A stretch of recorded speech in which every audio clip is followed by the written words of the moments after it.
Sun Business, les dirigeants et les entrepreneurs du territoire ont la parole.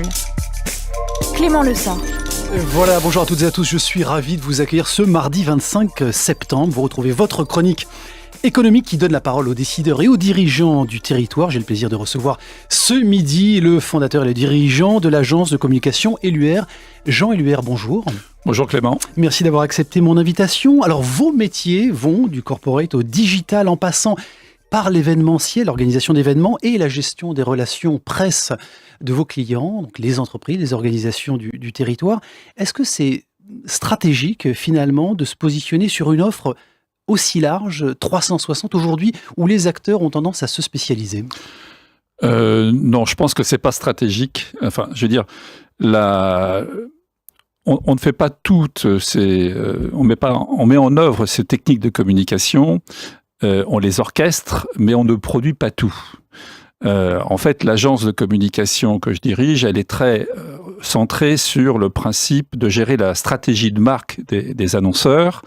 La stratégie de marque, c'est donc définir un axe de communication, créer un territoire de communication, créer le storytelling de la marque. Ça passe par des expressions créatives et au-delà, on entre dans la logique de déploiement. Et le déploiement, autrefois, c'était les médias, la télévision, l'affichage, etc. Et maintenant, les médias, c'est beaucoup plus large.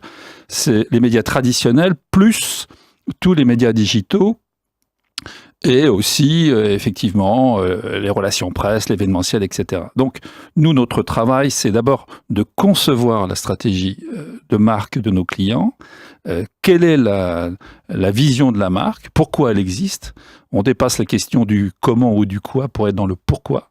Et à partir de ce moment-là, on travaille avec autour de nous des partenaires, un petit groupe de partenaires proches, qui vont accompagner le projet sur la base de ce que souhaite aussi notre client. C'est-à-dire, on propose une architecture, on propose des prestataires, mais in fine, c'est notre client, l'annonceur, qui choisit le prestataire qui va mettre en œuvre, par exemple, le site internet, ou qui va mettre en œuvre, je ne sais pas, une action, par exemple, de live tweet. On en parlait récemment. Voilà. Bon, est-ce que justement, à propos de vos annonceurs, j'aimerais qu'on parle du marché et des conditions, du contexte dans lequel vous évoluez aujourd'hui, l'effondrement continu des investissements de communication des entreprises et de vos annonceurs, de vos clients. Est-ce que ça sonne le glas pour les agences de communication, du moins dans leur modèle qui les a fait vivre jusqu'à aujourd'hui? Je ne sais pas s'il y a un effondrement. En fait, ce qui se passe, c'est qu'il y a un grand bouleversement. Le grand bouleversement, c'est la multiplicité des solutions, notamment dans la sphère digitale, qui sont aujourd'hui accessibles aux annonceurs. Et face à cela, les agences de communication ont une difficulté, c'est de pouvoir, je dirais, traiter en expert toutes ces techniques. C'est une difficulté pour les agences, mais c'est aussi une difficulté pour les directeurs de communication de nos clients, qui sont face à des problématiques infiniment plus complexes que celles qu'on pouvait connaître quand j'ai commencé dans la pub, où il y avait 6 médias. Aujourd'hui, je dirais que le champ des possibles, c'est peut-être 10, 20, 30 solutions qu'on active dans l'année pour telle ou telle problématique. Et justement, Jean Éluaire, dans votre profession de foi, est-ce qu'on peut lire sur votre site internet, dans votre communication corporate, justement, vous reconnaissez comme beaucoup l'importance du digital. Est-ce que, justement, les GAFA sont une réelle menace pour les acteurs classiques de la communication? On parle d'ubérisation de vos métiers, et le cabinet Forrester, qui s'intéresse justement à l'impact du digital sur les communications, parle d'un cimetière d'agences jonchées par les grands acteurs historiques. Est-ce qu'on a raison, est-ce que vous avez raison de craindre les grands acteurs du numérique, du digital, en concurrence à vos métiers classiques? Oui, objectivement oui, parce que moi, mon premier fournisseur, c'est Facebook et c'est Google. C'est-à-dire tous les mois, on règle des factures de Facebook et de Google, tous les mois, pour tous nos clients. Donc, il y a une captation de la valeur ajoutée qui est juste incroyable, mais qui concerne la publicité, qui concerne aussi le monde de la presse, d'où les débats actuels. je me souviens d'une conférence à laquelle je participais à Londres il n'y a pas très longtemps. Il y avait un slide qui montrait la valeur en bourse de Publicis, de WPP, les grands consortiums publicitaires du monde. Et puis, bon, enfin, ça faisait des histogrammes gigantesques. Et puis après, le slide d'après, c'était la valeur de Facebook et de Google. Et en fait, nos géants devenaient des nains. Et c'est vrai. Donc, le problème de la publicité, c'est de savoir quelle est sa raison d'être. Et donc, notre enjeu à nous, c'est d'être aux côtés des clients et de les conseiller et de les aider. Il y a eu des débats un peu houleux à propos de Facebook, et notamment il y avait Havas à Londres qui avait remis en cause une campagne de publicité parce qu'il considérait que l'environnement publicitaire n'était pas bon sur Facebook, et ils ont raison. Donc il faut essayer de remettre un peu d'ordre dans le système, mais c'est très difficile parce que les jeunes générations vivent connectées sur les réseaux. Les tribus s'organisent sur les réseaux sociaux. D'autres acteurs émergents aussi dans ce marché de la communication, c'est les cabinets de conseil justement spécialisés et les SS2I qui se positionnent aujourd'hui sur l'achat média et la création en rachetant directement des agences. Est-ce que ça peut être un jour le destin de l'agence LUR d'être racheté par une SS2I ? Je ne l'espère pas. C'est vrai qu'il y a plusieurs modèles actuellement. Il y a le modèle Publicis, par exemple, qui consiste à aller de plus en plus vers la technologie et de concurrencer les SS2I pour éviter d'être concurrencés par elles. Mais il y a aussi des modèles différents. Par exemple, je pense au groupe Omnicom, qui est le deuxième groupe publicitaire mondial. C'est un groupe américain énorme. Et eux, ils disent non, notre stratégie, c'est de nous concentrer sur notre valeur ajoutée, c'est-à-dire sur la création et sur la capacité d'accompagner les marques et les entreprises à travers le projet de la marque. Nous, c'est vraiment le choix qu'on a fait. Après, nous être beaucoup diversifiés, trop diversifiés certainement. Nous avons fait le choix de nous recentrer sur cette valeur ajoutée créative. Aujourd'hui, vous faites attention à quoi, Jean Élubert, quand vous recrutez? Vous dites que la vraie réussite de l'agence, c'est d'avoir réussi à créer une équipe forte, engagée, dont l'enthousiasme est le moteur. On le souhaite évidemment pour l'ensemble des agences de communication, mais vous, qu'est-ce qui fait la différence? À quoi vous faites attention quand vous recrutez les gens qui vont rejoindre votre équipe? Effectivement, je pense que l'enthousiasme, l'envie, c'est quelque chose d'essentiel. Il faut, je dirais, une structure intellectuelle et une formation de base de bon niveau, mais la vraie différence se fait par l'envie.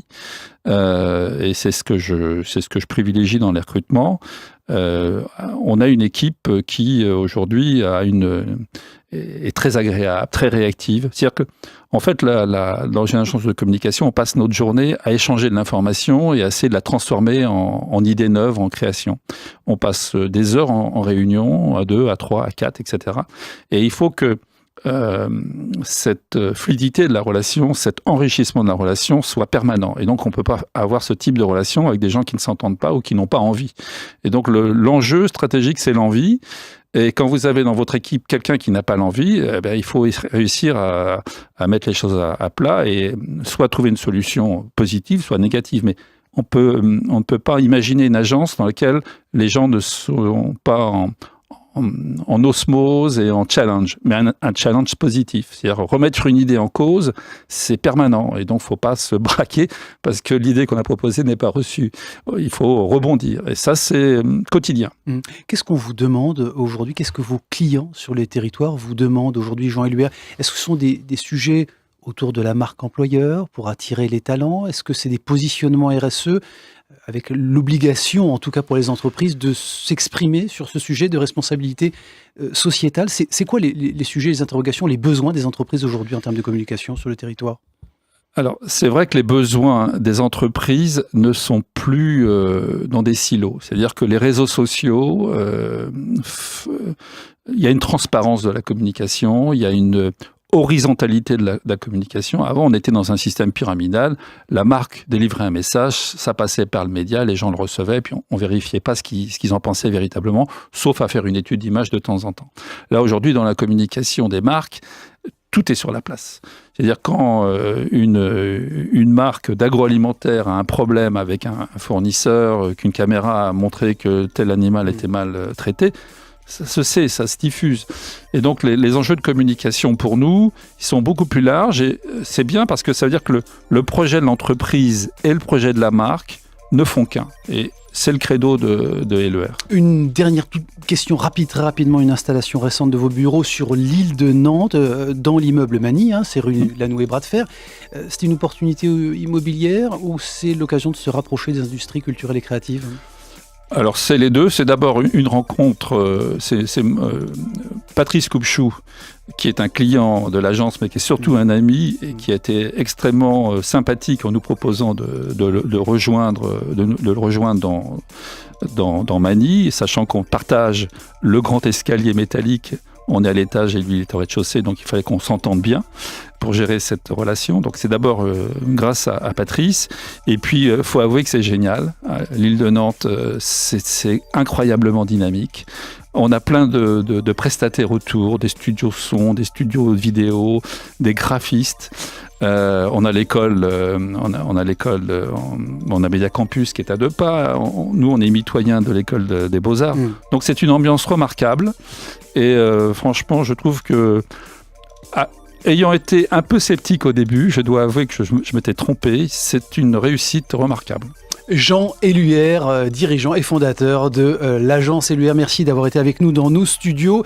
Vous pouvez retrouver cette émission, bien sûr, sur les players et l'application MySun. C'était Vincent Levet qui m'accompagnait comme chaque semaine. D'ailleurs, à propos de semaine, eh bien, la semaine prochaine, je recevrai, j'en profite pour vous préciser que c'est Philippe Oléron qui viendra me rendre visite. Il est président du groupe Sigma, spécialisé dans les éditions de logiciels de gestion, l'intégration de solutions digitales et l'infogérance de systèmes d'information. Ça fait beaucoup et on vous expliquera tout ça la semaine prochaine, à mardi, 12h30. Excellente semaine et merci pour votre fidélité. À très bientôt. Merci.